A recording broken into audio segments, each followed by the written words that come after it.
Krishna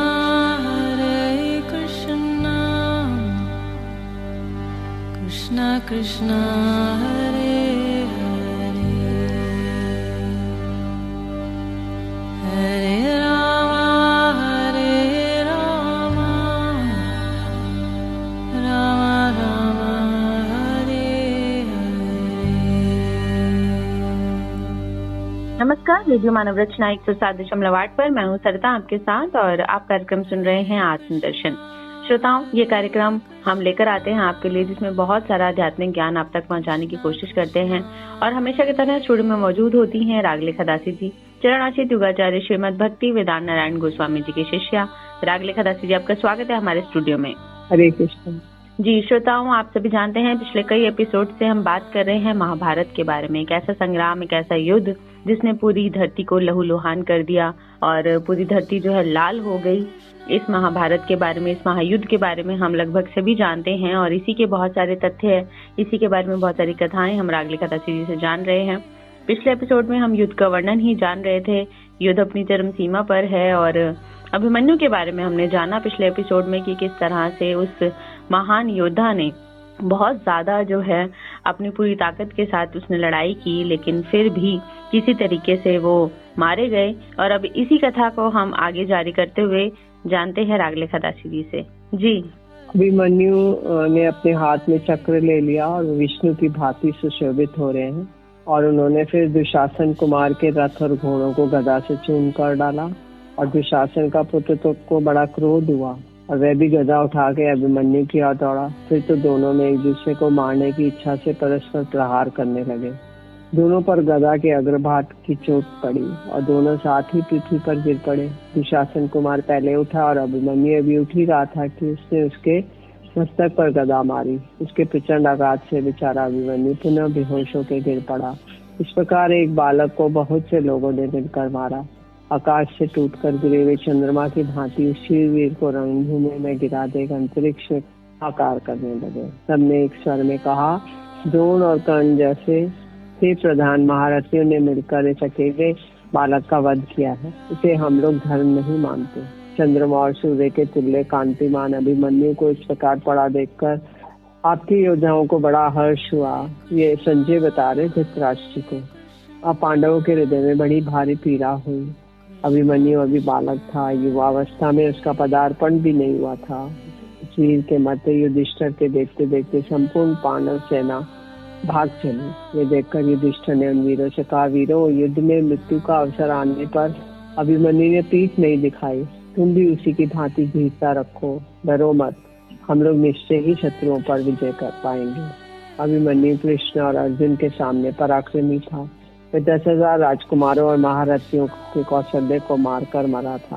उसमें तनिक भी संदेह नहीं कि वह पुण्यवानों में अक्षय लोकों में गया है, अतः वह शोक करने योग्य नहीं है। महावीर अभिमन्यु के मारे जाने के पश्चात सब पांडव योद्धा रथ छोड़कर कवच उतारकर धनुष फेंक कर राजा युधिष्ठिर के चारों ओर बैठ गए और अभिमन्यु को मनी मन याद करते हुए उसका युद्ध का स्मरण करने लगे। भाई का पुत्र अभिमन्यु जैसे वीर मारा गया, ये सोचकर राजा युधिष्ठिर बड़े दुखी हो गए और विलाप करने लगे। जैसे गौओं के झुंड में सिंह का बच्चा प्रवेश कर जाए, उसी प्रकार जो केवल मेरा प्रिय करने की इच्छा से द्रोण के दुर्भेद्य युद्ध में जा घुसा। युद्ध में जिसके सामने आकर बड़े बड़े धनुर्धर और अस्त्र विद्या में कुशल वीर भी भाग गए। इसने हमारे कट्टर शत्रु दुशासन को अपने बाणों से शीघ्र ही मार भगाया। वह वीर अभिमन्यु द्रोण सेना रूपी महासागर के पार होकर भी दुशासन कुमार के पास जा मृत्यु को प्राप्त हुआ। सुभद्रा कुमार के मारे जाने के बाद अब मैं अर्जुन और सुभद्रा को कैसे मुंह दिखाऊंगा। वे बेचारी अब अपने प्यारे बेटे को नहीं देख सकेगी। श्री कृष्ण और अर्जुन को ये दुखद समाचार कैसे सुनाऊंगा। हाय, मैं इतना निर्दयी हूँ कि इस दुष्ट कुमार बालक को भोजन और शयन करने, सवारी पर चलने, भूषण वस्त्र पहनने में आगे रखना चाहिए था। उसे मैंने युद्ध में आगे कर दिया।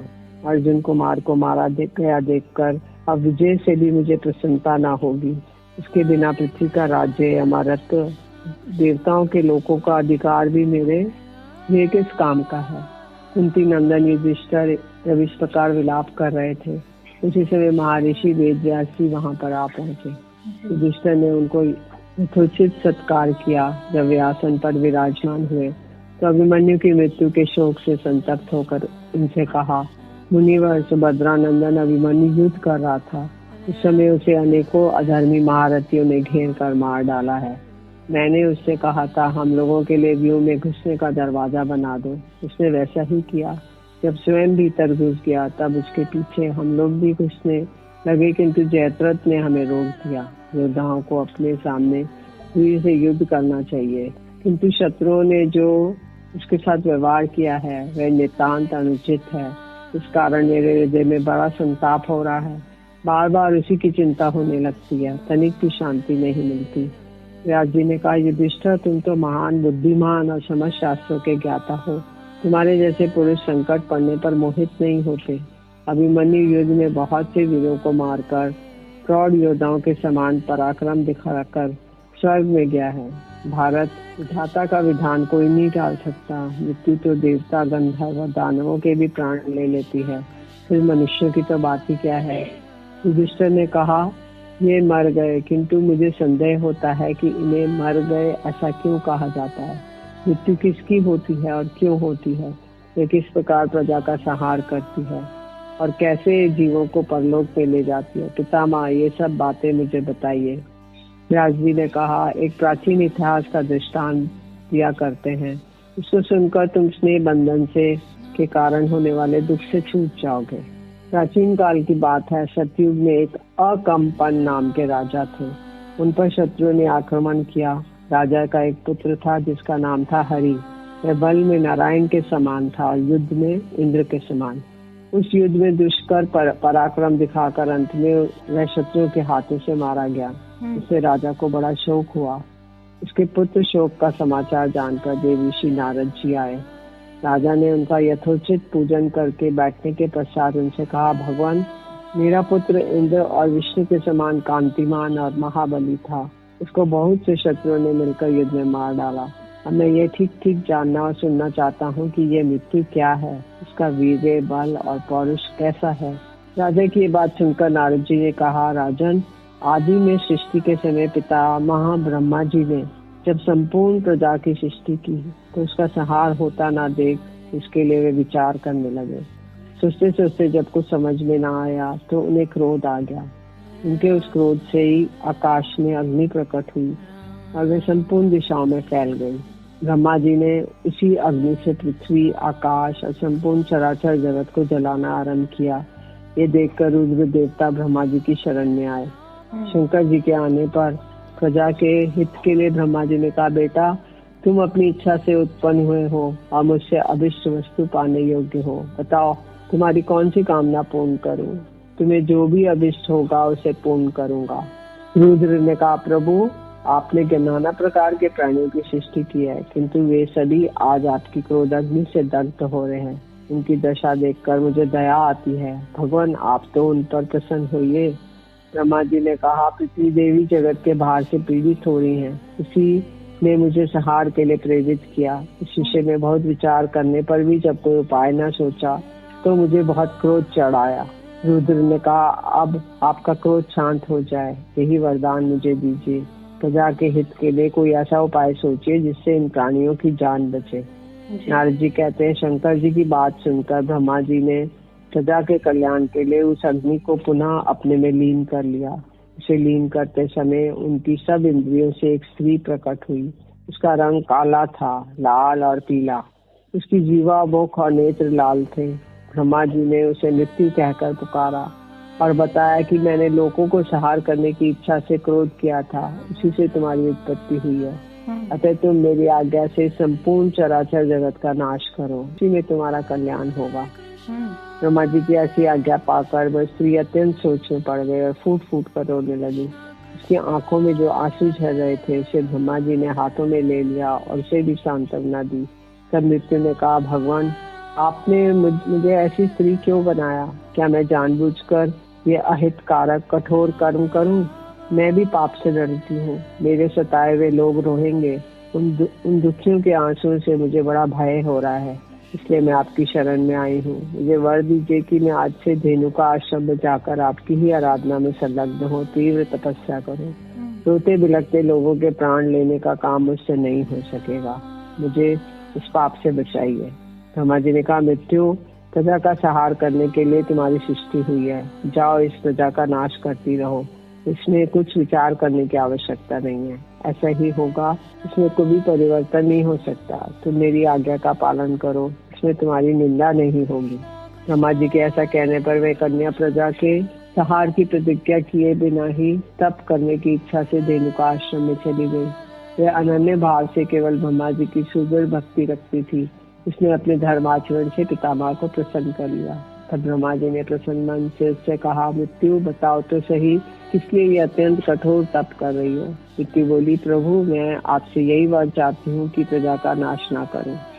मैं एक निरपराध स्त्री हूँ, बहुत दुख पा रही हूँ, आपकी कृपा की भीख मांगती हूँ, मुझे शरण दीजिए। ब्रह्मा जी ने कहा, कल्याणी, इस प्रजा वर्ग का संहार करने से तुम्हें पाप नहीं लगेगा, मेरी बात किसी तरह मिथ्या नहीं हो सकती, इसलिए तुम 4 प्रकार की प्रजा का नाश करो। सनातन धर्म तुम्हें पवित्र बनाए रखेगा। लोकपाल, यम, तरह तरह की व्याधियां तुम्हारी सहायता होंगी। फिर देवता लोग मैं तुम्हें वरदान देंगे। इस सुनकर मृत्यु ने ब्रह्मा जी के चरण में मस्तक झुकाकर प्रणाम किया और हाथ जोड़कर कहा, प्रभु यदि यह कार्य मेरे बिना नहीं हो सकता तो आपकी आज्ञा शिरोधार्य है। अब एक बात कहती हूँ, उसे सुनिए। लोभ, क्रोध, निर्लज्जता और परस्पर कटु वचन बोलना, ये नाना प्रकार के दोषी प्राणियों के देह को नाश करते हैं। नारद जी कहते हैं, उस मृत्यु नाम धारिणी स्त्री ने ब्रह्मा जी के उपदेश से और विशेषता उनके शाप के भय से बहुत अच्छा कहकर उनकी आज्ञा स्वीकार कर ली। तब से वे काम और क्रोध को त्याग कर अनासक्त भाग से प्राणियों का अंतकाल उपस्थित होने पर उनके प्राणों को हर लेती है। यही प्राणियों की मृत्यु है, इसी से व्याधियों की उत्पत्ति हुई है। व्याधि कहते हैं रोग को, जिससे जीव रुग्ण हो जाता है। अंतकाल आने पर सभी प्राणियों की मृत्यु होती है, इसलिए राजन तुम व्यर्थ शोक न करो। मरण के पश्चात सभी प्राणी परलोक में जाते हैं। देवता भी परलोक में अपने कर्म भोग पूर्ण करके फिर इस मृत्यु लोक में जन्म लेते हैं। इसलिए तुम्हें अपने पुत्र के लिए शोक नहीं करना चाहिए। वह वीरों के प्राप्त होने योग्य रमणीय लोकों में पहुंचकर वहां स्वर्गीय आनंद का उपभोग करता है। ये जानकर धीर पुरुष मरे हुए प्राणियों के लिए शोक नहीं करते। ये सारी सृष्टि विधाता की बनाई हुई है, इस इच्छा अनुसार इसका उपसंहार करते हैं। इसलिए तुम अपने मरे हुए पुत्र का शोक शीघ्र ही त्याग दो।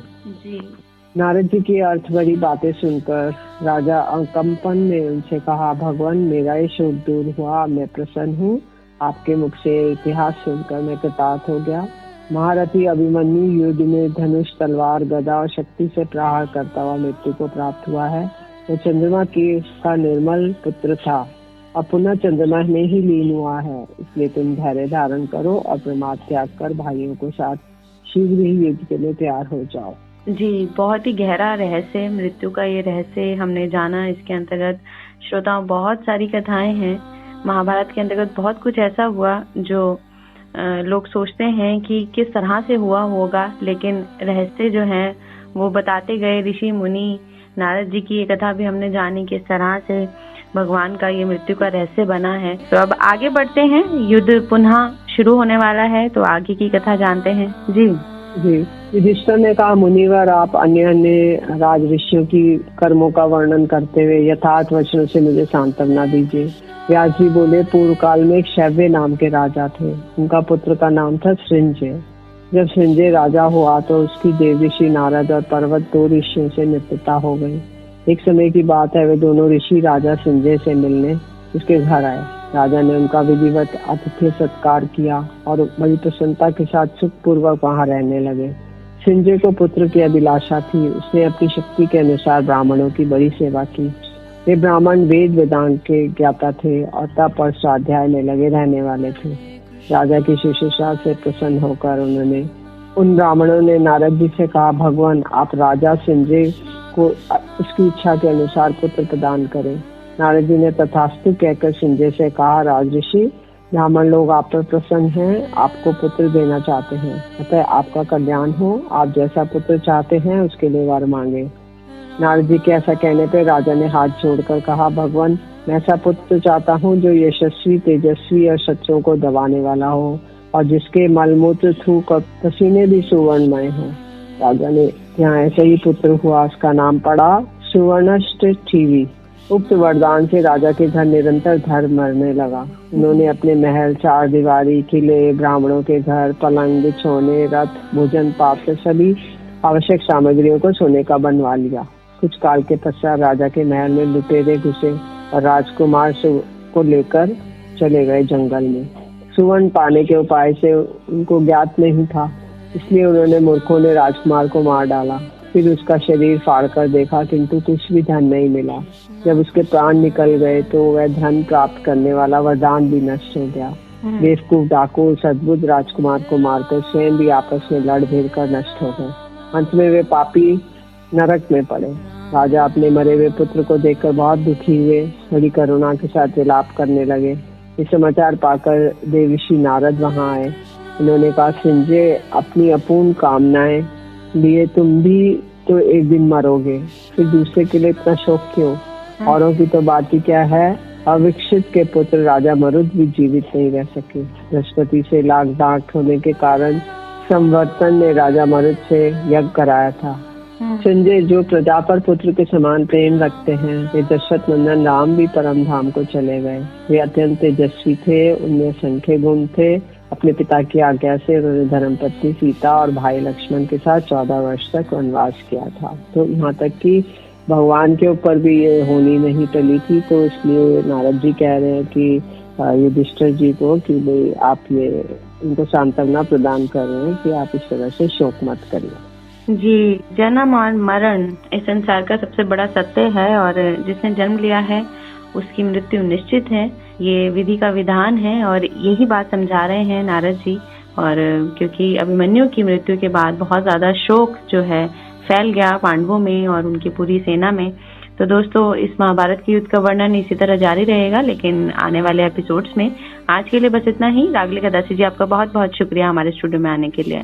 हरे कृष्ण जी। तो श्रोताओं, आज के कार्यक्रम से हमें दीजिए इजाजत और आप सुनते रहिए रेडियो मानव रचना 107.8 फीट